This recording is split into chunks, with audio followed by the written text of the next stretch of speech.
dengan bimbingan dari Tuhan yang Maha Kuasa. Salah satu silakan memimpin berdoa. Baiklah teman-teman, sebelum mulai mata pembelajaran pada pagi hari ini, marilah kita berdoa untuk agama dan kepercayaan masing-masing. Berdoa dimulai. Doa selesai. Nah, bagaimana kabar kalian pagi ini? Sehat? Sehat. Ada yang tidak masuk hari ini? Aku banget Masuk semua. Alhamdulillah, berarti semua sehat ya? Baik, sebelum Ibu sampaikan apa yang kita pelajari hari ini, kita ulang lagi kesepakatan kelas kita yang waktu itu sudah kita sepakati. Yang pertama, mendengarkan jika ada yang menyampaikan pendapat. Yang kedua, saling menghormati dan menghargai orang lain. Menjaga ketertiban kelas. Tunjuk jari jika akan mengajukan pertanyaan atau pendapat. Dan tidak bermain HP. Ya, ini yang perlu diingat, tidak bermain HP selain sebagai sumber belajar. Jadi ini hanya sebagai sumber belajar kalian. Baik, masih bisa disepakati bersama? Baik, Ibu pasang di depan agar kita selalu mengingat kesepakatan kita. Itu yang kita sepakati. Sekarang akan Ibu sampaikan tujuan pembelajaran kita hari ini. Di pertemuan yang lalu kita sudah di persamaan trigonometri bentuk sin X sama dengan sin alfa. Nah, hari ini kita lanjutkan ke bentuk sin X sama dengan K, tangan X sama dengan K, dan fungsi-fungsi kebalikannya. Bisa dipahami? Kemudian, nah kita ingat dulu sudut-sudut istimewa. Sudut istimewa berapa saja? 0 derajat, 30 derajat, 45 derajat, mana ya? 90 derajat. Berarti kalian masih ingat sudut istimewa itu karena tetap itu kita pakai nanti untuk hari ini.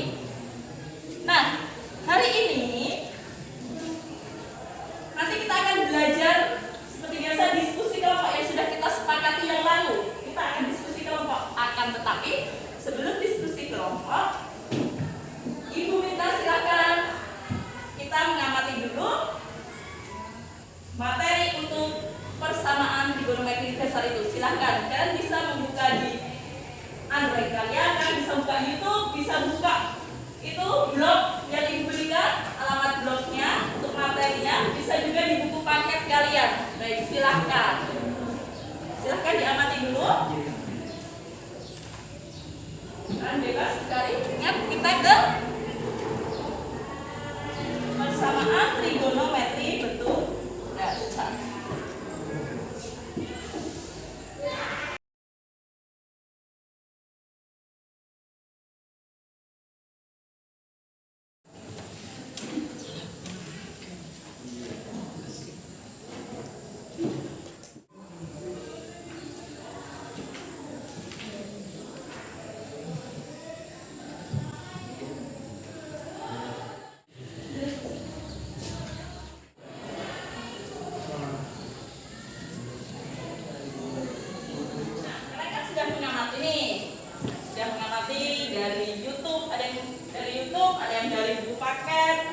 Dari modul digital. Nah, sekarang dari yang sudah kalian amati, muncul pertanyaan apa di benak kalian? Silakan, siapa yang mau bertanya? Bu, saya izin Ya. bertanya. Baik, silakan Anda. Kenapa di rumus sin dan cos K-nya dikali 360 sedangkan di tangan dikali 180? Kenapa dirumusin dan cos K-nya dikali 360, Sedangkan di tangan katanya dikali 180. Ada yang mau menjawab atau ada yang sudah dapat jawaban itu? Ya, silahkan nota. karena periodenya berbeda. Sin dan cos 360 derajat, sedangkan tangan 180 derajat. Karena Periodenya berbeda. Gimana? Sudah benar jawaban Anda? Sudah. Baik, tepuk tangan untuk kalian semua.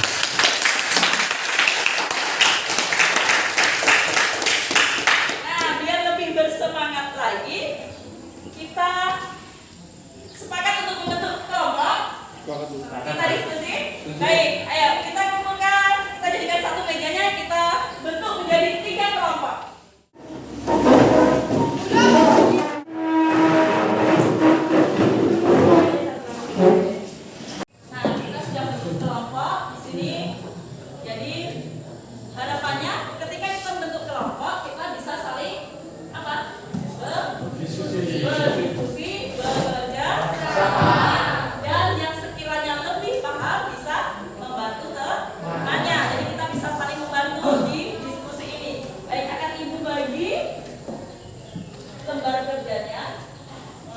Bagaimana silakan nomor 2.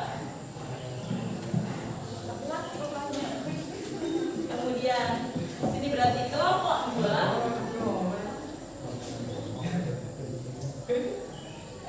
Ya, dan di sini kelompok 3. Baik, silakan berdiskusi, didiskusikan sampai nanti bisa menemukan penyelesaian permasalahan di lembar kerja itu. Baik, silakan.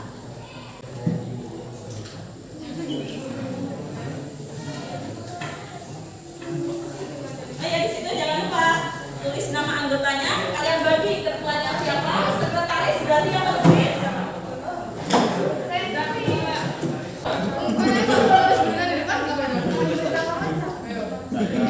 Aku adalah sekretaris.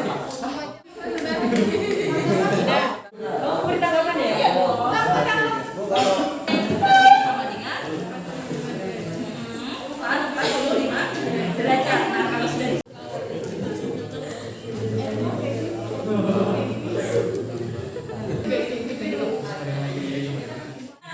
kalian sudah berdiskusi, sudah mulai memecahkan hasilnya.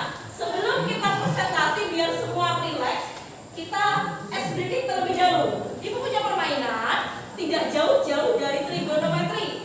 Kita mencari pasangan trigonometri. Nah, silahkan didiskusikan.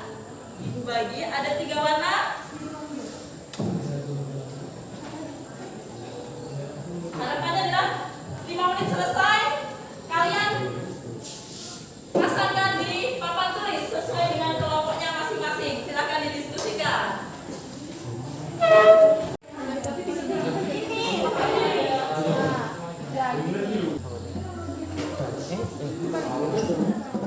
Hasilnya, ayo.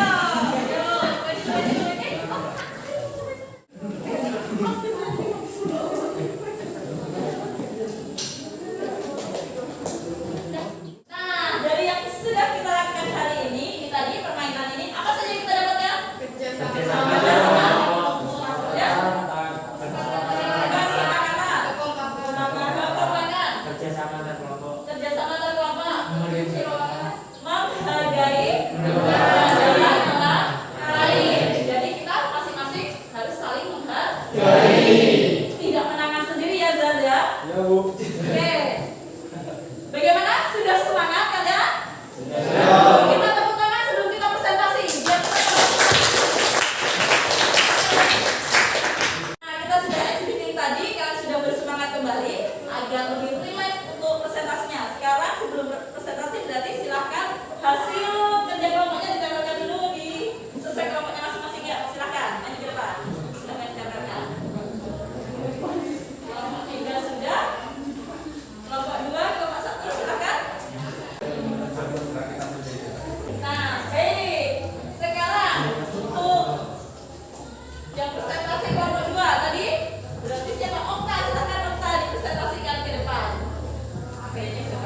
Bayu Oktaviani, CGP Angkatan keempat, Kabupaten Kota Waringin Barat. Di sini saya akan menyampaikan refleksi saya pada aksi nyata pembelajaran berdiferensiasi dan pembelajaran sosial emosional.